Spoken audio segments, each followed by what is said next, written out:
Imagine walking into a marketplace where a man isn't selling food, fabric, or gold, but air. People laugh at him, mock him, and call him a fool.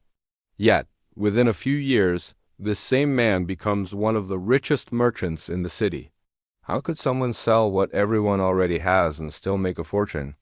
This is not just a story about business. It's a story about perception, value, and understanding human desire. Many years ago, in a quiet coastal town surrounded by wind and sand, there lived a merchant named William. William wasn't rich. He had no employees, no large shop, no powerful connections. He sold simple goods in the town square, spices, candles, and herbs. But business was slow.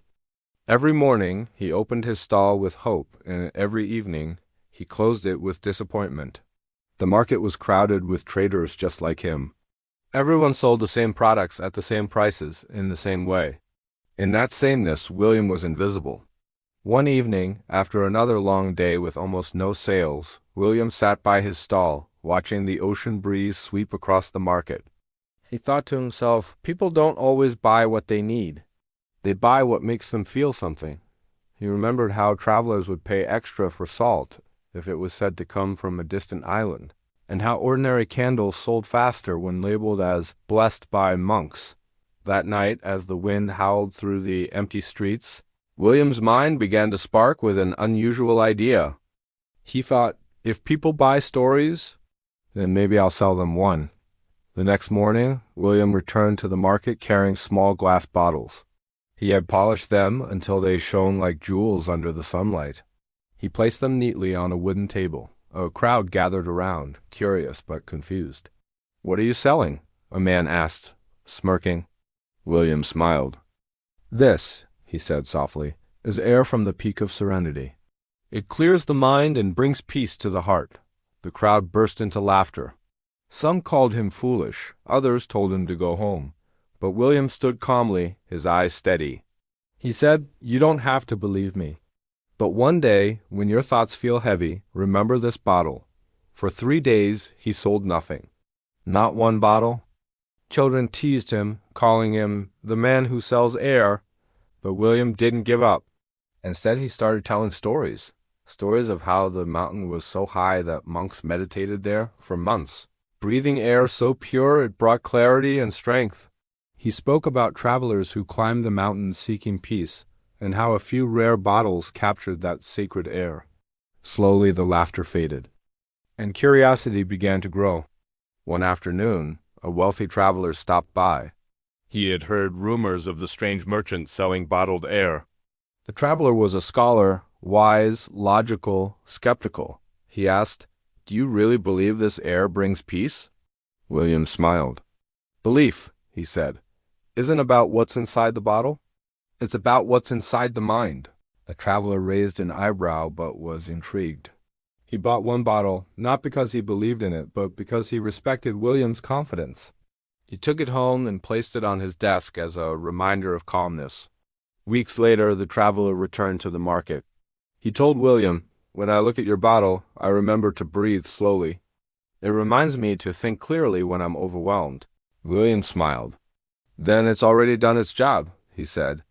The traveler nodded and bought 10 more bottles as gifts for his friends. And just like that, everything began to change.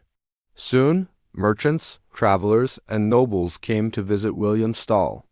Not because they wanted air, but because they wanted what the bottle represented. They wanted peace, focus, or inspiration, something intangible that money couldn't buy. William wasn't selling air anymore. He was selling meaning.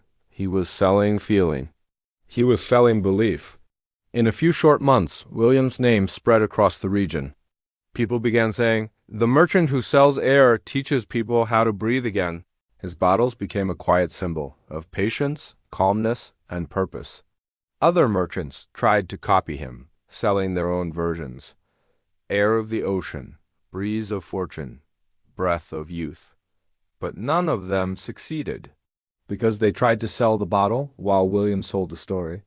Years passed, and William became wealthy, not just in money, but in wisdom.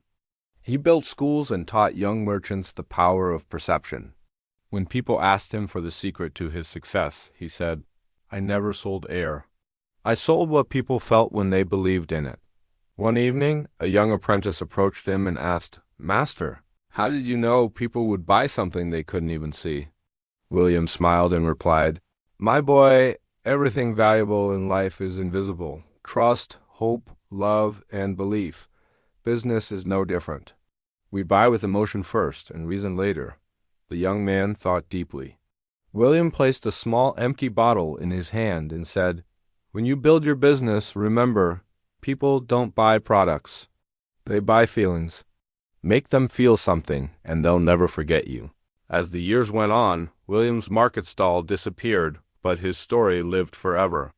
The story of the man who sold air, not as a fool, but as a genius who understood human nature. He proved that true wealth doesn't come from what we sell, but from how we make others see it. Because in business, just like in life, value isn't found in the object, it's found in the meaning we attach to it.